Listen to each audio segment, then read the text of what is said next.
வணக்கம் நண்பர்களே, நான் உங்க கிச்சா பேசுறேன். மறுபிறவி உண்டா அப்படின்னு ஒரு வெளிநாட்டு அன்பர் மகாபெரியவா கிட்ட கேட்கிறார். மகாபெரியவா அதுக்கு விளக்கம் கொடுக்கிறார். அந்த சம்பவம் பத்தினதுதான் இந்த பதிவு. மகாபெரியவா என்ன விளக்கம் கொடுத்தார் அப்படின்னு நம்ம தெரிஞ்சுக்கிறதுக்கு முன்னால நம்ம சேனலை இது வரைக்கும் சப்ஸ்கிரைப் பண்ணாதவங்க கண்டிப்பா பெல் ஐகான் கிளிக் பண்ணுங்க, சப்ஸ்கிரைப் பண்ணுங்க.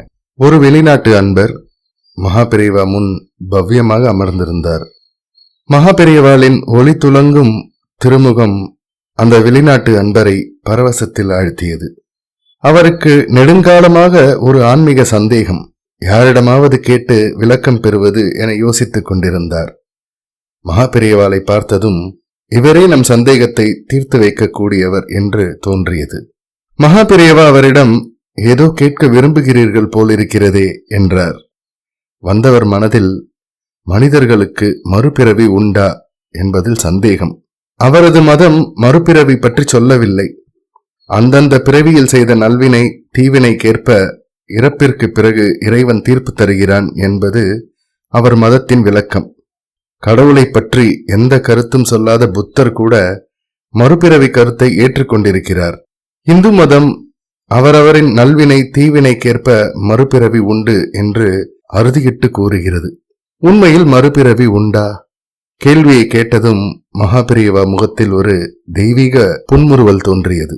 அது இருக்கட்டும், நீங்கள் ஒரு காரியம் செய்ய வேண்டுமே என்று அந்த வெளிநாட்டு அன்பரை பார்த்து மகாபெரியவா பேசத் தொடங்கினார். இன்று மாலைக்குள் காஞ்சிபுரம் மகப்பேறு மருத்துவமனையை சுற்றி பார்த்துவிட்டு வருகிறீர்களா? அங்கு இன்று பிறந்துள்ள குழந்தைகளின் விவரங்களை சேகரித்து எடுத்து வாருங்கள், நாம் மாலையில் பேசுவோம் என்றார் மகாபெரியவா. மகாபெரியவா ஆசி வழங்கிவிட்டு மடத்திற்கு உள்ளே சென்று விட்டார். வந்தவருக்கு ஒன்றுமே புரியவில்லை. மறுபிறவி பற்றி கேட்டால் மகப்பேறு மருத்துவமனைக்கு போகச் சொல்கிறாரே, அவர் சொல்லை தட்டியதாக இருக்கக்கூடாது, போவோம் என்று முடிவெடுத்து மகப்பேறு மருத்துவமனையை சுற்றி பார்த்துவிட்டு அன்று பிறந்த குழந்தைகளை பற்றிய விவரங்களை சேகரித்து மாலையில் மடத்திற்கு திரும்பினார். மகாபெரியவா அவரிடம், மருத்துவமனையில் என்ன பார்த்தீர்கள் என்று கேட்டார். நிறைய குழந்தைகளை பார்த்தேன் என்றார் அந்த அன்பர். அவை ஒன்று போல் இருந்தனவா என்று கேட்டார் மகாபெரியவா. இல்லை இல்லை, பல நிறங்கள் பல ஜாடைகள் வித்தியாசமாகத்தான் இருந்தன என்றார் அந்த வெளிநாட்டு அன்பர். பிறந்த குழந்தைகளில் ஏன் இத்தனை மாறுபாடுகள்? கருணை கடலான இறைவன் எல்லோர் மேலும் கருணையுள்ளவன்தானே.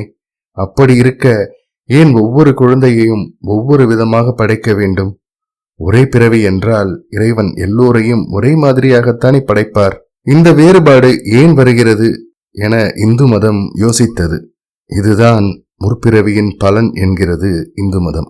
இந்த கருத்தால் ஒரு பெரிய நன்மையும் உண்டு என்று சொல்லிவிட்டு அந்த அன்பரை தீட்சண்யமாக பார்த்த மகாபெரியவா பேச்சை தொடர்ந்தார். மறுபிறவி கொள்கை கர்மா தியரியை ஆதாரமாக கொண்டது. நாளை நீ நன்றாக இருக்க வேண்டுமானால் இன்று நீ நல்லவைகளை செய்து நல்லவனாக நடக்க வேண்டும் என்கிற உண்மையை அது சொல்கிறது. இந்த பிறவியில் ஒருவனை நல்லவனாக வாழ வைக்கக்கூடிய கருத்து என்பது போற்றத்தக்கதுதானே என்று சொல்லிவிட்டு கலகலவென சிரித்தார் மகாபெரியவா. மறுபிறவி பற்றி இப்படி ஒரு அருமையான விளக்கத்தை நான் கேட்டதே இல்லை, என் சந்தேகமெல்லாம் தீர்ந்தது என்று சொல்லி விடை பெற்றார் அந்த வெளிநாட்டு அன்பர். ஜெய ஜெய சங்கர ஹர ஹர சங்கர. இந்த பதிவு உங்களுக்கு பிடிச்சிருந்தா லைக் பண்ணுங்க, ஷேர் பண்ணுங்க, கமெண்ட் பண்ணுங்க. மறக்காம பெல் ஐகான் கிளிக் பண்ணுங்க, சப்ஸ்கிரைப் பண்ணுங்க. நன்றி அன்பர்களே.